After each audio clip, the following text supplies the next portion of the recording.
The Great Depression was a severe global economic downturn that was characterized by the stock market crash, high rates of unemployment and poverty, and the widespread failure of banks, businesses, and international trade. In the span of 4 years, the USA's GDP had fell 29%, unemployment rate reached a peak of 25%, consumer prices fell 25%, wholesale prices plummeted 32%, and nearly a third of the banking system had failed. However, the Great Depression had also some positive lasting effects on our country. Let's dive deeper into the aspects of the legacy that the Great Depression had imposed upon the USA.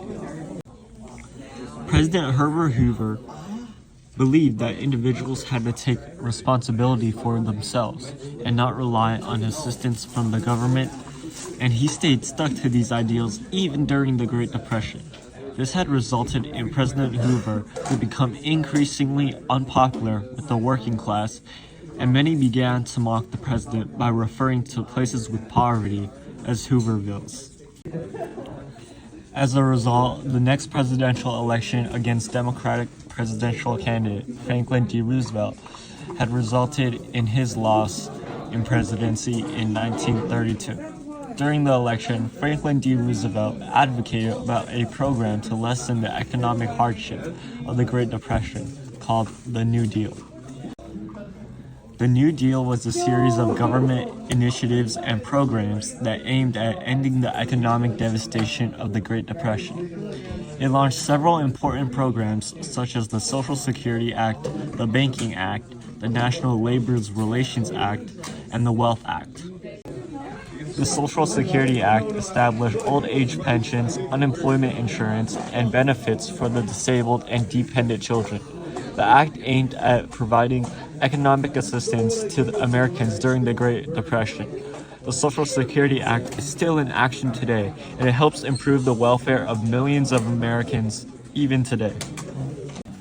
The Banking Act made the Federal Deposit Insurance Corporation permanent and resulted in all accounts to be insured up to $5,000 at a time. This act also created a board of governors of the Federal Reserve System, clarified banking legislation, allowed for the Federal Reserve banks to loan money to member banks, and created a Federal Open Market Committee, which controls how and when reserve banks participate in open market operations. The Banking Act still resides in our society, and it helps provide stability to our banking system, whilst also ensuring a deposit insurance for the American public. The National Labor Relations Act guaranteed the right of private sector employees to organize into trade unions, engage in collective bargaining, and take collective action, for example, strikes. This act also led to the diminishing of unfair labor practices such as child labor. As of now, the National Labor Relations Act still exists today, and it helps employees be able to ask for benefits, safer working conditions, and higher wages from their employers, giving the American workers a much happier life. The Wealth Tax Act, on the other hand, resulted in the taxing of the wealth, which at the time had taken up 75% of the highest incomes. This policy also revised tax regulations so that the wealthy could not find loopholes in filing their taxes. Although the Wealth Tax Act was meant to tax the wealthy, to this day, many wealthy Americans find loopholes to pay a less amount of tax. However, the Wealth Tax Act helped set the stage for future solidification of taxing regulations and the taxing of the wealth. All these initiatives and programs that the New Deal had set in motion had resulted in America to pursue a more active government intervention in the economy. The Great Depression also significantly allowed for the expansion of the federal government, particularly its role in the economy and social welfare.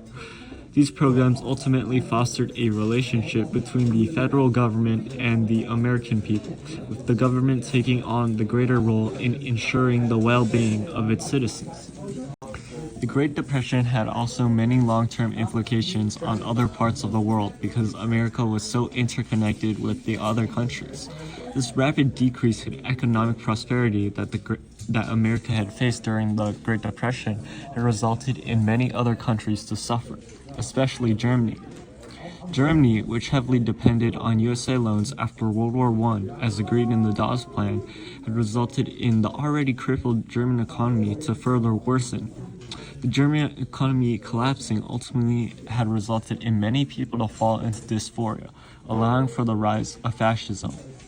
Charismatic, with a country of no hope, Adolf Hitler preached the ideology of fascism, which meant that most of the country's power would be held by one ruler or a small group.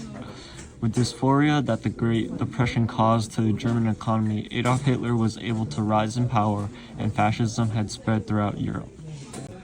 Ultimately, the legacy that the Great Depression had left behind was sorrow, but yet needed for modernization to progress within America.